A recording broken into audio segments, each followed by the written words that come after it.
Good morning, students. How are you?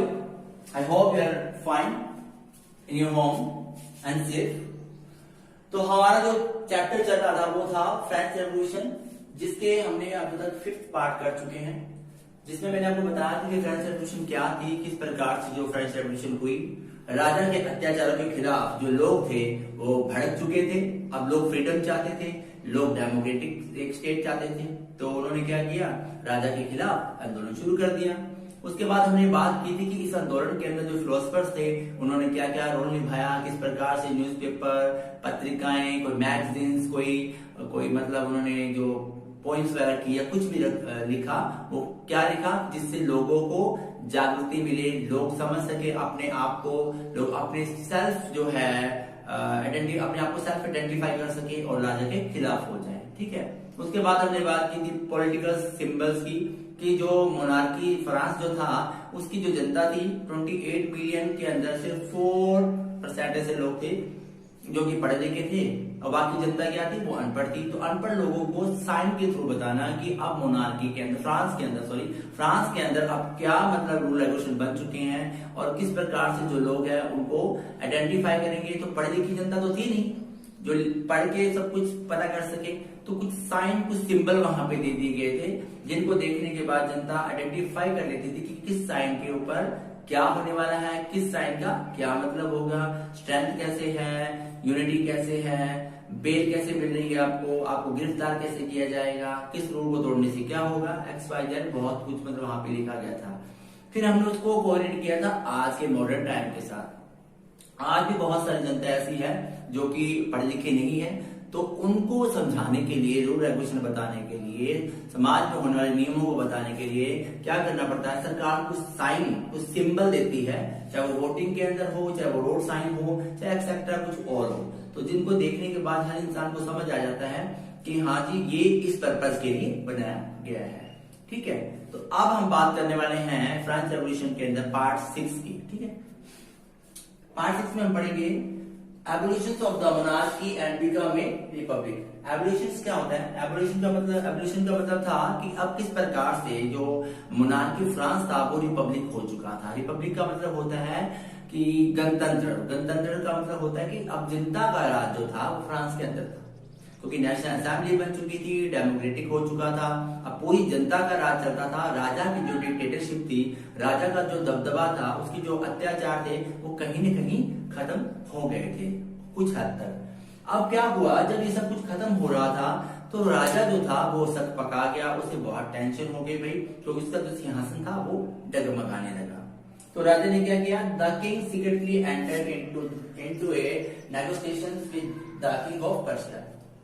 अब उन्होंने क्या किया, जो लुई 16 थे उनको बहुत ज्यादा टेंशन हो गई, भाई अब मेरा कोई अस्तित्व नहीं रहा, जनता मेरे बारे में कुछ सोचती नहीं है, मुझे राजा ही नहीं समझती है।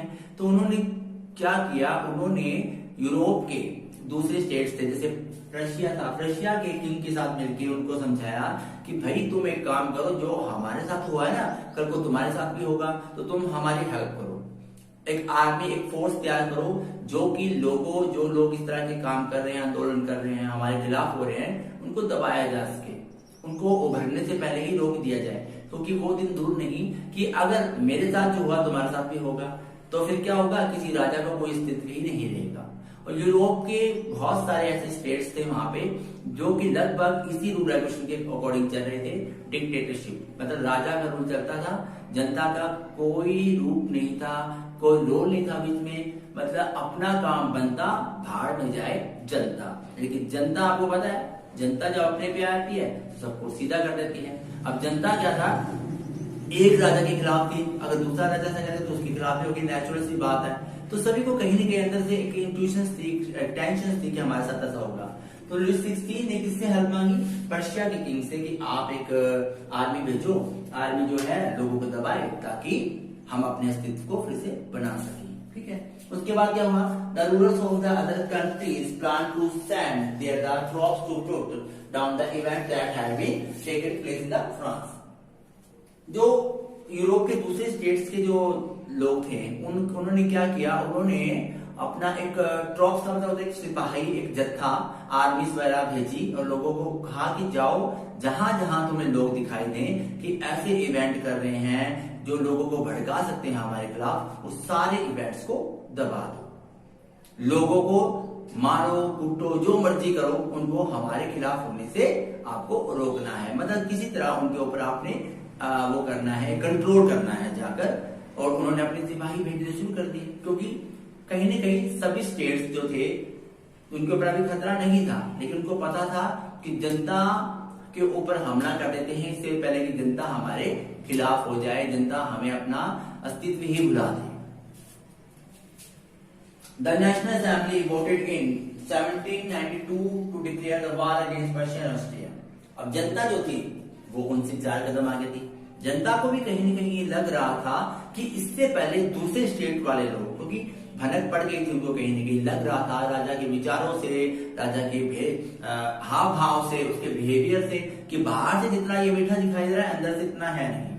कहीं न कहीं इसके मन में, कहीं न कहीं इसके दिमाग में कुछ अलग ही पक रहा है, हमारे खिलाफ हो सकता है। तो जनता ने क्या किया 1792 के अंदर, इससे पहले कि दूसरे स्टेट जनता के ऊपर हमला करे, जनता ने एक अपनी आर्मी तैयार कर ली और पर्शिया और ऑस्ट्रिया और दूसरे जो स्टेट्स थे यूरोप के, उनके ऊपर हमला बोल दिया पहले ही, इससे पहले कि वो उनपे हमला बोल दिया, उनपे हमला बोल दिया। ठीक है।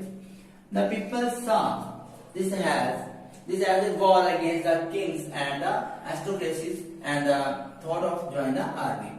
ये जो लड़ाई थी ना, ये सब यंगस्टर इस लड़ाई से परेशान थे, सब यंगस्टर इस लड़ाई को लेकर खुश थे, सॉरी परेशान नहीं खुश थे, क्योंकि उनको कहीं ना कहीं लग रहा था कि ये लड़ाई उनके पर्सनल लाइफ को बचाने के लिए है, राजा जो उन पे अत्याचार कर रहा है उसके खिलाफ है।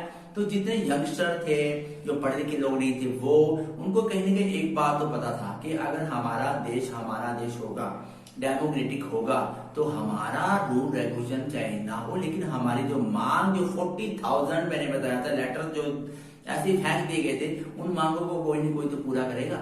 तो जनता ने क्या किया, यंगस्टर थे, पढ़े लिखे लोग थे, जो बेरोजगार लोग थे, जो 25 साल से कम के लोग थे, उनको लोगों को क्या किया, उन सब लोगों ने क्या ज्वाइन करना शुरू कर दिया, आर्मी ज्वाइन करना शुरू कर दिया। कौन सी? नेशनल असेंबली की आर्मी, जो कि किसके खिलाफ लड़ रही थी? राजा के अत्याचारों और राजा की डिक्टेटरशिप के खिलाफ। ठीक है जी। The volunteer from the Marseilles sing a patriotic song composed by the Rouget de Lisle and that how it got it name Marseilles, which later on become a national anthem of France। France के अंदर एक जो है जगह है, वहां के जो लोग हैं उनके लिए एक सॉन्ग लिखा गया जिसका नाम था मर्सियस। और ये सॉन्ग किसने लिखा था? रोग डी लाइट्स ने लिखा था। इन्होंने जनता को एक ऐसा सॉन्ग बना के दिया जिसमें ये बताया गया था कि उनके भावनात्मक रूप से वो किस प्रकार से जो अपने देश से जुड़े हैं, अपने स्टेट से जुड़े हैं। लोगों को ये गाना इतना पसंद आया कि बाद में इस गाने को क्या बना दिया गया, फ्रांस का नेशनल एंथम बना दिया गया। लेकिन जिस जगह पे ये सॉन्ग बनाया गया था, इसके इवेंटमेंट की गई थी, इसको पहले रचा गया था, जहाँ के वो लोग थे मर्सियस, उसी कारण वो मर्सियस लोग थे, इसी कारण सॉन्ग का नाम मर्सियस पड़ गया। ठीक है जी। उसके बाद क्या हुआ, while the men were away fighting the war, the women left alone to handle the work and family। जब नेशनल असेंबली में जितने जो लोग थे, मैंने बताया, वो राजा के खिलाफ हो गए, तो उन्होंने भी वोट शुरू कर दिया था पर्शिया और ऑस्ट्रिया के साथ। जब जो आदमी लोग जो थे, मैन जो थे, वो लोग लड़ने के लिए युद्ध में गए हुए थे, तो पीछे से फैमिली को चलाने के लिए, उनका खर्चा चलाने के लिए, बच्चों को संभालने के लिए औरतों ने अब क्या करना शुरू कर दिया, काम करना शुरू कर दिया। घर के साथ साथ, फैमिली के साथ साथ उन्होंने बाहर जाकर भी काम करना शुरू कर दिया, जो कि फ्रांस के अंदर एक बहुत ही नई बात थी। पहले जो औरतें होती तो सिर्फ फैमिली को संभालती थी, घर में रहती थी, घर के अंदर रहती थी, बाहर बिल्कुल भी कोई काम नहीं करती थी। लेकिन अब क्या था, अब जो आदमी जो थे, जो उनके हस्बैंड्स वगैरह थे, वो जो उनकी फैमिली में कोई बड़ा जो मैन था, वो जब युद्ध के अंदर चला गया पर्शिया और ऑस्ट्रिया राजा के अत्याचार के खिलाफ लड़ने के लिए, तो पीछे जो औरतें बसती थी, वो अपनी फैमिली का खर्चा उठाने के लिए उन्होंने क्या काम शुरू कर दिए, घर से बाहर निकल कर भी काम करना शुरू कर दिया। और वो हैंडल कर रही थी किसको, भारत के काम को भी और उस काम को करने के बाद अपनी फैमिली को भी संभाल रही थी। दौरान कब, जब लोग जो मैन थे फाइट करने चले गए थे, युद्ध करने चले गए थे। Some people even thought that the revolution should be carried further as the Constitution of 1791 gave rights only the richest member of the society। बहुत सारे लोगों का ये भी मानना था, बहुत सारे लोगों को ये पता था कि जो रेवोल्यूशन है उसको अभी नहीं खत्म करना चाहिए, ये रेवोल्यूशन और आगे चलना चाहिए, क्योंकि 1791 के अंदर जो एक रूल रेगुलेशन, एक कॉन्स्टिट्यूशन बनाया गया, उसमें जो राइट्स दिए गए थे सिर्फ वो उन्हीं लोगों को दिए गए थे जो या तो ज्यादा पढ़े लिखे हैं या रिचर्स, बहुत ज्यादा अमीर लोगों को थे। गरीब लोगों के लिए कोई मतलब रूल रेगुलेशन नहीं बनाया गया था, कुछ नियम नहीं बनाए गए थे, उनकी मांगों को रिजेक्ट कर दिया गया था। तो उन्होंने कहा कि हमारा जो ये रेवोल्यूशन है चलता रहना चाहिए तब तक जब तक कि अमीर गरीब का भेदभाव खत्म होने के बाद सभी एक स्तर पर बराबर ना आ जाए। इसीलिए लोगों ने क्या किया, लोगों ने इवेंट शुरू कर दिए, लोगों ने आंदोलन शुरू किया और फर्दर ये जो आंदोलन है तब तक चलता रहा जब तक लोगों ने अपने आप को नहीं पहचान लिया, अपने नीड्स को पूरा कराने के लिए एक नया कॉन्स्टिट्यूशन जो है स्थापित नहीं कर दिया। ठीक है। And the people started forming clubs and discussing the government policy. The most successful of these clubs were the Jacobin clubs, which got its name the convent of Saint Jacobin in the Paris। ठीक है। तो क्या था, लोग अब सभाएं बनाकर, club बनाकर अब डिस्कस करते थे गवर्नमेंट की पॉलिसीज के बारे में कि पॉलिसीज कैसी होनी चाहिए, कैसी नहीं होनी चाहिए, लोगों के बेनिफिशियल के लिए क्या अच्छा है क्या बुरा है, इसके बारे में उस क्लब्स में बैठ के बात करते थे। और इस क्लब में जो सबसे मोस्ट इम्पोर्टेंट, जो महत्वपूर्ण, जो पॉपुलर क्लब था वो था जैकबिन क्लब, क्योंकि इसकी जो शुरुआत थी वो पेरिस के सर जैकबिन ने जो है शुरू की थी। और कहा जाता है कि जो क्लब की शुरुआत करता है तो कहीं ना कहीं वो क्लब का एक मुखिया मान लिया जाता है, उसके ऊपर आधारित होता है पूरा क्लब, तो उसके ऊपर नाम रखना स्वाभाविक सी बात थी। तो पेरिस के जो जैकबिन सर जो जैकबिन थे, सेंट जैकबिन जो थे, उनके नाम पे जैकबिन क्लब का नाम रख दिया गया। ठीक है। जैसे हमारे यहाँ पे बहुत बार होता है कि किसी पर्टिकुलर बंदे पे नाम रख दिया जाता है। जैसे हमारे पंजाब की बात करो तो यहाँ पे एक आहूजा क्लब्स है, लेडीज क्लब्स हैं, वहां पे लिखा हुआ मैन क्लब्स अलग अलग हैं। मतलब जैसे जैसे जिस सोसाइटी की जो मुद्दे जो होते हैं उठाकर जो क्लब बनाया जाता है, उसका क्लब का बनाने वाला जो मेंबर होता है, जो मुखिया होता है, तो उसके नाम पे उसका नाम रख दिया जाता है। ठीक है। The members of the Jacobin clubs belonging to mainly to the less prosperous section of the society, such as artisans, shoemakers, craftsmen, painters, watchmen, makers, and the daily wage of the workers। इसमें वो हर प्रकार के इंसान थे जिनको समाज में पहले छोटा समझा जाता था, मीडियोकर समझा जाता था, उनकी बातों को, डिमांड्स को एक दर किनारे कर दिया जाता था। अब इस क्लब में ज्यादा अमीर नहीं, वो सब लोग थे, चाहे वो डेली काम करने वाले हों, चाहे वो पेंटर हों, चाहे वो शू मेकर्स हों, चाहे वो क्राफ्टमैन हैं, एक्सेट्रा बहुत सारे जो छोटे छोटे लोग उद्योग करते थे। उन सब लोगों को लगने लग गया था कि अब कोई ऐसा इंसान है जो उनके साथ खड़ा है, जो उनकी बातों को समझता है, जो उनकी नीड्स को समझता है। इसलिए वो सारे के सारे जो लोग थे वो जैकबिन क्लब के मेंबर बन गए थे। ठीक है जी। यहाँ पे एक सिंपल इंसान को जो था एक जीने का एक मकसद मिल गया था, उनको लगने लग गया था कि हाँ भी अब हमारा भी कोई अस्तित्व है, हमारी बातों को भी कोई सुनता है। उसके बाद हम यहाँ पे चलते हैं जी। यहाँ पे जो नाम है, ये नाम है Maximilien Robespierre was the leader of the Jacobin club. Robespierre जो था, जो जैकबिन क्लब का लीडर था, लीडर माना जाता था, वो लोगों को क्या करता था, आइडेंटिफाई करता था, उनको बताता था कि आपके अधिकार, आपके रूल्स क्या हैं, आपको किस प्रकार से सोसाइटी में रहना चाहिए, आप अपने अस्तित्व के लिए, अपने नीड्स के लिए सरकार से क्या डिमांड करनी चाहिए, तो वो सब कुछ ये डिसाइड करते थे। इनको लीडर बना दिया था जैकबिन क्लब का। ठीक है। The Jacobin started to wear a long stitched trouser to set them apart for the fashionable। जो जैकबिन जो होते थे वो क्या करते थे, मतलब एक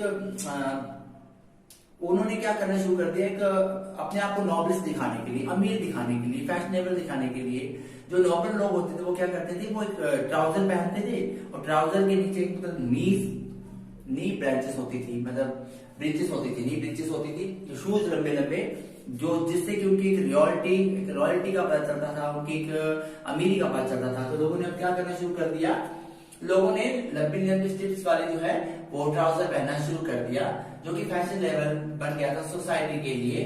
to the noble of the noble who row the knees bridges and this thus they come to be now as the sans culottes। अब sans culottes तो culottes क्या होते हैं, मतलब जो ऊपर से ट्राउजर पहन लेते थे और ट्राउजर ऊपर से कपड़ा पहन के, ट्राउजर पहन के ट्राउजर के ऊपर नीज तक एक शूज पहनते थे जिसको जिप लगी होती थी, और शूज को देखने के बाद उसको लोग अमीर समझते थे। लेकिन उनके पास जो थे, जो मीडियोकर लोग थे, उनके पास क्या था, शूज तो थे नहीं, तो वे अकेले क्या करते थे, स्ट्रिप्स वाले ट्राउजर पहनते थे अपने आप को अमीर दिखाने के लिए, अपने आप को सुंदर दिखाने के लिए। ठीक है जी।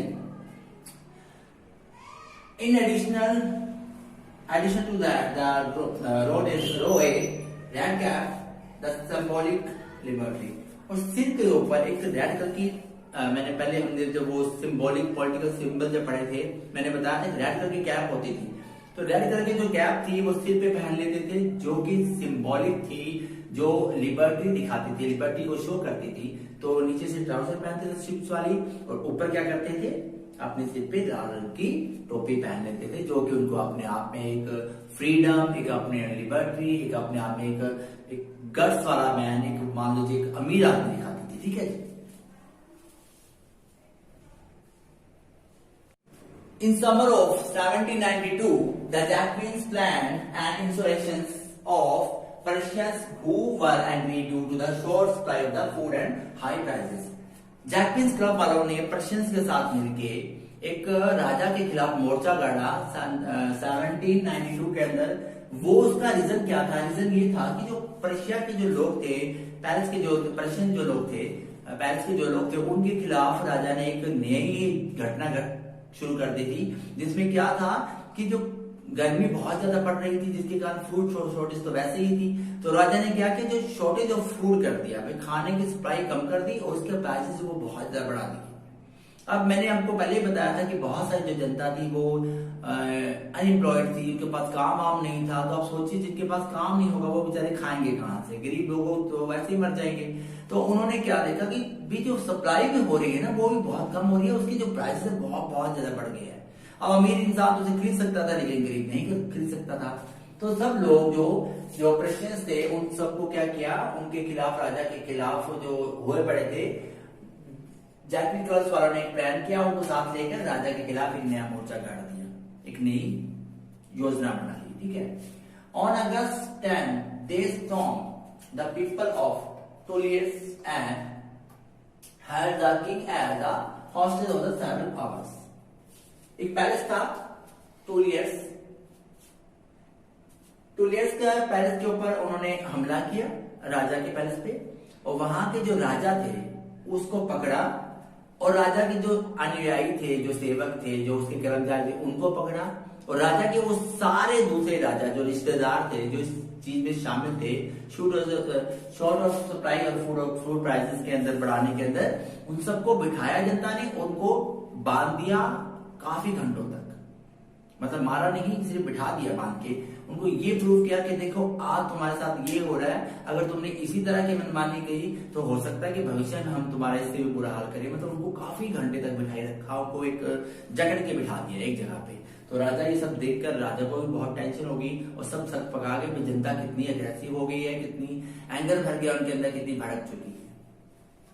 Elections were held and formed now on all the men of 21 years and above had the right of vote। मैंने आपको पहले बताया था कि पहले क्या था कि नेशनल असेंबली बनने तक, नेशनल असेंबली बनने के बाद भी अमीर लोगों को वोट देने का अधिकार था, जो जॉबलेस थे उनके पास कोई वोट देने का अधिकार नहीं था, वीमेंस को इसके बीच में नहीं रखा गया था, और छोटे स्तर के लोगों को इस चीज में नहीं रखा गया था इलेक्शन में। और जिन लोगों की उम्र 25 साल से कम है या 25 साल के नहीं हुए, उन सब लोगों को वोट देने का अधिकार नहीं था। अब इस धारणा को बदल दिया गया। अब तो वही, चाहे वो औरत है, चाहे वो जॉबलेस है इंसान, चाहे वो कोई भी है, जिसकी उम्र 21 साल की होगी वो इलेक्शन में वोट कर सकता है।